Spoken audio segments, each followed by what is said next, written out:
It is now time for the Bible Answers program, in which we present a frank and earnest discussion of Bible truths in an endeavor to answer your questions. Our subject for this program is the Lord's Witnesses. The only hope for this fear-filled world is to be found in the promises of God's Word.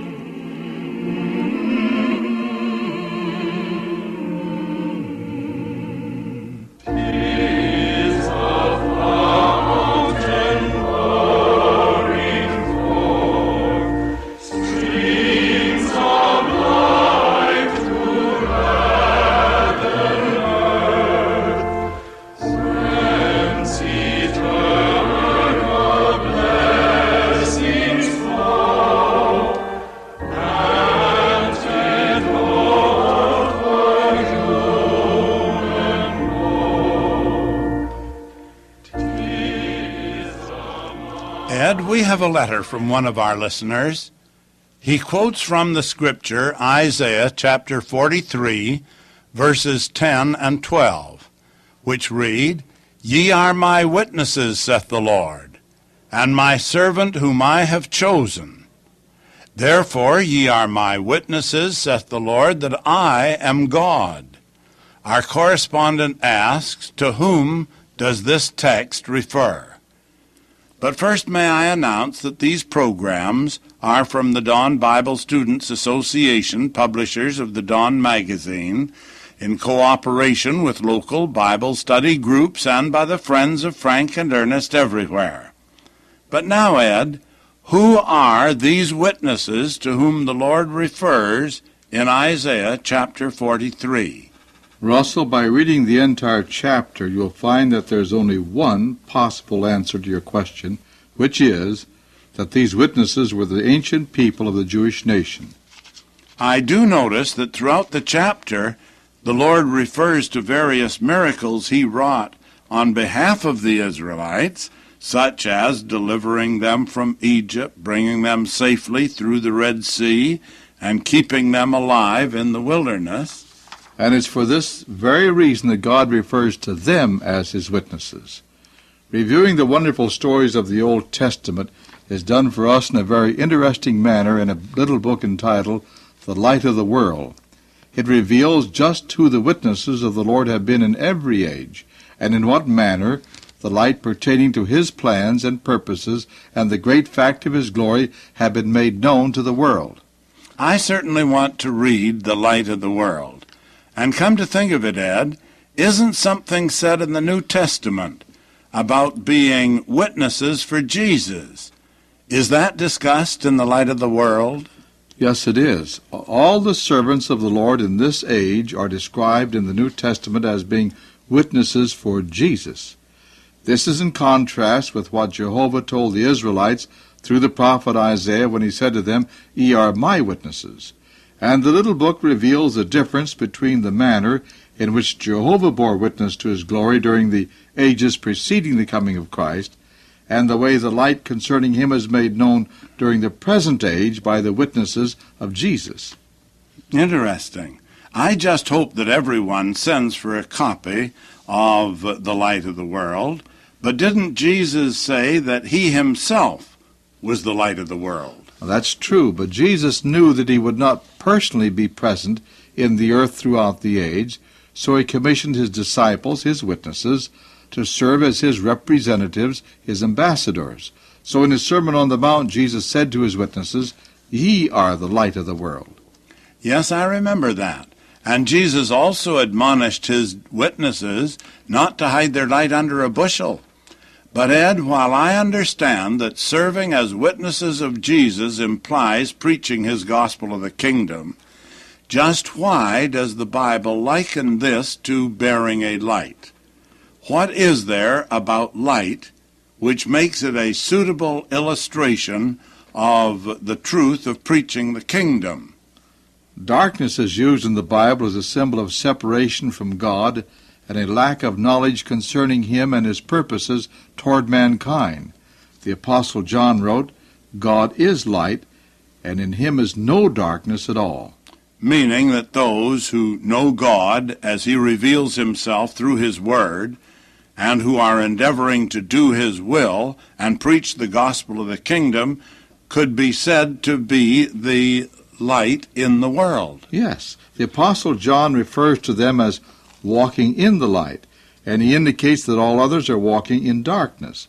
This symbolic darkness settled down upon the family of man as a result of disobedience to God's law in Eden. In reality, then, darkness has covered the earth since the Garden of Eden days. That's true. The prophet David refers to this whole long period of separation from God as a nighttime. He says in Psalm 30, "Weeping may endure for a night, but joy cometh in the morning." You know, that is a very interesting expression. Joy cometh in the morning. I've heard it all my life. But what does it mean? There must be a deeper meaning to it. Many of the prophecies represent the 1,000 years of Christ's reign on the earth as being a daytime experience for the world of mankind. By contrast with the former long reign of sin and death, the nighttime during which mankind has been suffering and dying. Joy cometh in the morning, then, is the time when the knowledge of the Lord will fill the whole earth as the waters cover the sea. Yes, and Christ, who then will be exalted to heavenly glory with him, are likened by the prophet Malachi to the sun. And he wrote that this Son of Righteousness shall arise with healing in his wings. A lack of knowledge of God and a failure to obey his law have resulted in all the pain and sorrow which the world has experienced. When through the rising of the Son of Righteousness, the knowledge of the Lord fills the earth, and the people are taught to obey divine law, health and life will result.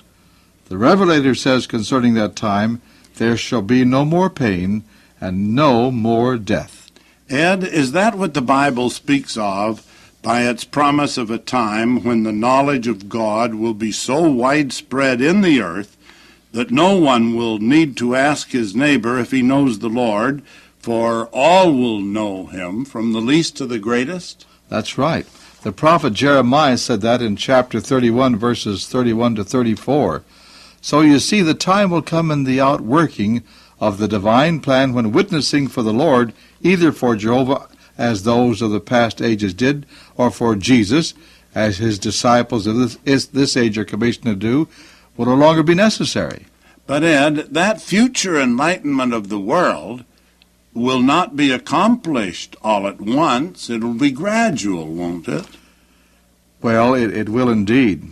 It will require the entire 1,000 years of Christ's kingdom. And even then, the work of enlightening the world will need to be supported by miracle-working power.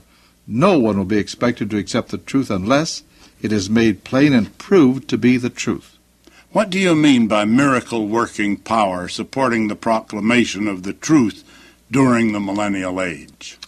Well, for one thing, those who then obey the truth, the laws of the kingdom, that is, and accept God's grace through Christ, will not grow old and die. The prophet Job speaks of them as returning to the days of their youth. Now, that would be a miracle, and should surely be a very convincing testimony to those who witness it, people returning to the days of their youth. And not only so, but the Bible clearly shows that during that period, the dead also will be returning from death. The ancient servants of God, those who formerly witnessed for Jehovah, will be there to administer the law of God. Certainly no one will then doubt the story of the flood with Noah personally present to confirm it, and the same could be said of the Israelites crossing the Red Sea, Moses himself who led them, and the Israelites who participated in that miracle will be raised from the dead, and they'll be able to confirm it, a brilliant testimony to the glory of God. Thank you. Not only brilliant, Russell, but effective. It is a mistake resulting from our own restricted viewpoint to suppose that our imperfect presentation of the truth of the gospel at the present time makes the hearer responsible before God in the sense that if he rejects it, he will be eternally lost. However, Russell, all these points are thoroughly discussed in the Light of the World booklet. Will you please tell our friends about it?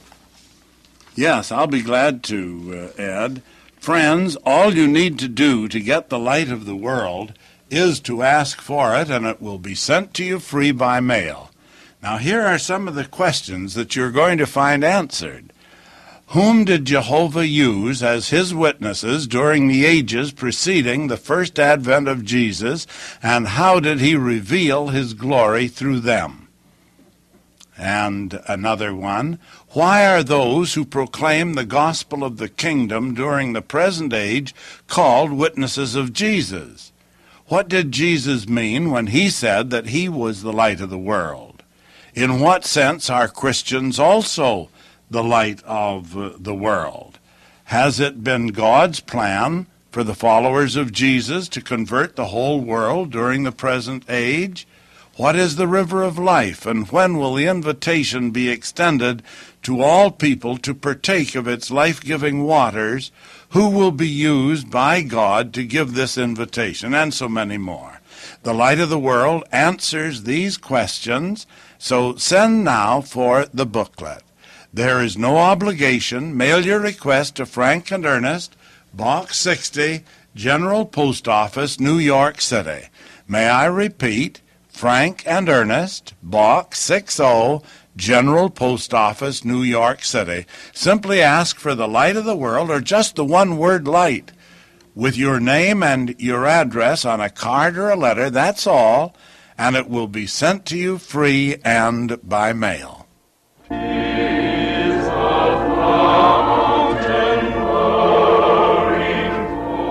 Send for your free booklet today. Mail your request to Frank and Ernest, Post Office Box 60, New York, New York, 10116. To repeat, mail your request to Frank and Ernest, P.O. Box 60, New York, New York, 10116.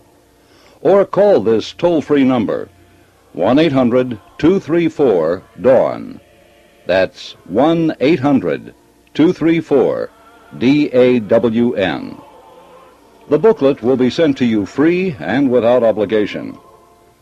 This program is brought to you each week by the Dawn Bible Students Association in cooperation with local Bible study groups and by the many friends of Frank and Ernest everywhere.